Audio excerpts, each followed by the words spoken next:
राम राम जी। आत्म मंथन में आपका स्वागत है। अब मैं आपको मूलांक 1 वालों के लिए स्प्रेड क्या कहता है वो बताने वाली हूँ। आपके लिए अच्छा आया तो आगे बढ़ जाओ, नेगेटिव आया तो मैं मोटिवेट कर रही हूँ, समझा रही हूँ आपको किस तरह से आपने क्या करना है, उपाय भी आपको बता देती हूँ। मित्र शत्रुओं को कैसे हैंडल करना है वो भी मैं आपको जो है समझा देती हूँ, ठीक है। नेक्स्ट, आपने संडे वाले दिन क्या करना है। ऐसा लगता है यहाँ पे आप इमोशनली कहीं ना कहीं कुछ डिस्टर्ब्ड हैं, कुछ परेशान हैं, आपको अंदर से शायद कुछ अच्छा रिजल्ट नहीं मिल रहा। तो इधर आपको एहसास तो होगा कि हाँ मैं हूँ, लेकिन आप दो कामों के अंदर जैसे इंसान फंस जाता है ना कि मैं ये करूँ या वो करूँ, तो आपको उस चीज़ के अंदर भी परेशानी आएगी। पानी से संबंधित कोई ना कोई दिक्कत जो है आपके यहाँ ऑफिस में या घर में कहीं ना कहीं जहाँ आप रहते हैं उधर आपको आ सकती है, ठीक है। तो आपने करना क्या है, आपने थोड़ा पानी पीते वक्त भी ध्यान रखना है, यानी कि लिक्विड्स का वो भी आपने ध्यान रखना है कि आप इन्फेक्शन ना कैरी कर लें या कुछ आपको दिक्कत ना हो जाए। इस तरह से करके आपने चीज़ों का जो है ध्यान रखना है। अब उपाय के तौर पे बरगद पे जल चढ़ा लेना और वहाँ से काली मिट्टी जो है, जो वहाँ की मिट्टी गीली मिट्टी है, उसे उठा के उसको तिलक लगा लेना, ठीक है। उसके बाद मंडे की बात कर लेते हैं। मंडे वाले दिन मुझे ऐसा लगता है कहीं से कुछ ना कुछ मेहनत मशक्क़त के बाद कुछ प्राप्त तो हो रहा है, लेकिन आपको अंदर से कुछ स्ट्रेस है, टेंशन है, परेशानी है, चोट चपेट लगने की भी आपको जो है संभावना बन रही है। आप अंदर से किसी चीज़ के लिए परेशान हैं, तो आप हनुमान जी की आराधना करो, डेफिनेटली आपके लिए रिजल्ट्स जो है वो बेटर आएंगे। गुड़ और चना दोनों जो है आप हनुमान मंदिर में जाके चढ़ा दो तो रिजल्ट्स अच्छे रहेंगे। उसके बाद ट्यूसडे की बात कर लेते हैं। ट्यूसडे वाले दिन आपके जीवन साथी के साथ ऐसा लगता है कि कुछ झगड़ा वगड़ा बन रहा है। काम तो फिर भी पूरे होंगे, ये नहीं है कि आपका कोई काम रुक जाएगा या रह जाएगा, लेकिन यहाँ पर आपके लिए क्या है कि आपके पास झगड़ा जो हो रहा है उसको आपने अपने आप को कंट्रोल करना है कि आप झगड़ा ना करो, ठीक है।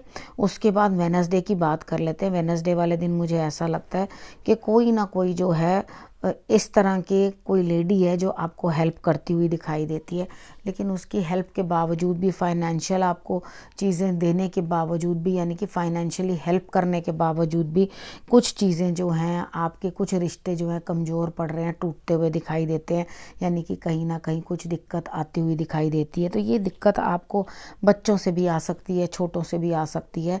तो आपके लिए यहाँ पे जो दिक्कत बन रही है उस चीज़ को आपने किस तरह से दूर करना है, क्या आपने उपाय करना है। सबसे पहले तो आप तैयार रहिए कि अगर कुछ ऐसी बात होती है तो मैंने उसे किस तरह से हैंडल करना है, ठीक है। जब हम पहले से प्रिपेयर्ड होते हैं तो डेफिनेटली थोड़ा बेटर रिजल्ट निकाल पाते हैं। जब अचानक से, क्योंकि यहाँ तो अचानक से ही कोई ना कोई समस्या आती हुई दिखाई देती है आपको, तो आपने करना क्या है, आपने संभलना है इस चीज़ को कि अचानक से कोई दिक्कत जो आ रही है उसको हैंडल कैसे करना है।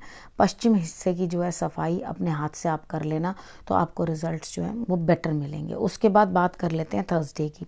थर्सडे वाले दिन आप अकेले ही कोई काम करोगे, आपको कोई साथ या सहारा मिलता हुआ दिखाई नहीं देता, लेकिन यहाँ पे आपको गाइडेंस लेनी ज़रूरी है, यानी कि आपके हाथ काम आएंगे, आपकी समझ काम नहीं आएगी, ठीक है। तो यहाँ हाथों से काम लेना है, हिम्मत से काम लेना है, लेकिन समझ किसी और की लेनी है, यानी कि सलाह किसी और की लेके उसके बाद चलना है।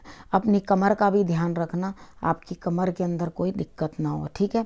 आप संभल के चीज़ें उठाना, तरीके के साथ चीज़ों को, वजन वाली चीज़ें जो हैं वो उठाते वक्त थोड़ा ध्यान रखना, नहीं तो कमर के अंदर कोई ना कोई दिक्कत भी बन सकती है। उसके बाद बात कर लेते हैं फ्राइडे की। फ्राइडे वाले दिन मुझे ऐसा लगता है कि आपके लिए कहीं ना कहीं कुछ प्रमोशन तो बन रही है कार्य क्षेत्र में या धन के क्षेत्र में, लेकिन आप किसी से लड़ते हुए दिखाई देते हैं, जीवन साथी से या अपने आप से कहीं ना कहीं झगड़ा होता हुआ आपका दिखाई देता है। तो झगड़े को थोड़ा अपना कंट्रोल करना। वर्क प्लेस में भी जो है किसी से झगड़ा नहीं करना, वो आपकी तरक्की के अंदर जो है बाधक हो सकता है, ठीक है। थोड़ा ध्यान रखना इस चीज़ का। गणेश जी को आपने दूर्वा चढ़ा देनी है उस दिन, तो आपके लिए रिजल्ट्स जो हैं वो बेटर रहेंगे। नहीं तो डॉग की सेवा भी कर दोगे तो भी आपके लिए रिजल्ट्स अच्छे आएंगे। उसके बाद बात कर लेते हैं सैटरडे की। सैटरडे वाले दिन मुझे ऐसा लगता है कि आप अपने मन में ही एक चीज़ सोचोगे कि इस चीज़ में कुछ नहीं रखा, और जो आपके पास है उसे बचाने और दबाने की कोशिश करोगे, यानी कि ना तो अपनी नॉलेज किसी के साथ इम्पार्ट करना चाहोगे, ना धन या ना अपना प्रॉफिट, आप हर चीज़ अपने लिए रखना चाहोगे और चीज़ों के अंदर दिमाग में ये चीज़ सेट कर लोगे कि इस चीज़ में कुछ नहीं रखा, अब मुझे मेन जो फोकस करना है वो सिर्फ धन के ऊपर फोकस करना है, जितना हो सके मैं धन दबा लूँ, ठीक है। यहाँ पर चीज़ों के लिए आपको थोड़ा समझदार बनना पड़ेगा, क्योंकि यहाँ जो चीज़ें आपके लिए हैं भी, उनके अंदर आपकी ही किन्हीं कमियों की वजह से वो चीज़ें जो है आपसे दूर हो रही हैं। थोड़ा आप अपने आप को जो है इस चीज़ के लिए हिसाब से बनाओ, लेकिन मुझे नहीं लगता कि आप इस चीज़ को किसी भी तरीके के साथ बचा पाओगे या इसमें से कुछ निकाल पाओगे। ठीक है, सैटरडे तक की आपको मैंने प्रेडिक्शन बता दी है। अब आपने करना क्या, आपने रखना अपना और अपने परिवार का बहुत अच्छे से ध्यान, और अगले हफ्ते मेरे आने का करना इंतज़ार। तब तक के लिए नमस्कार।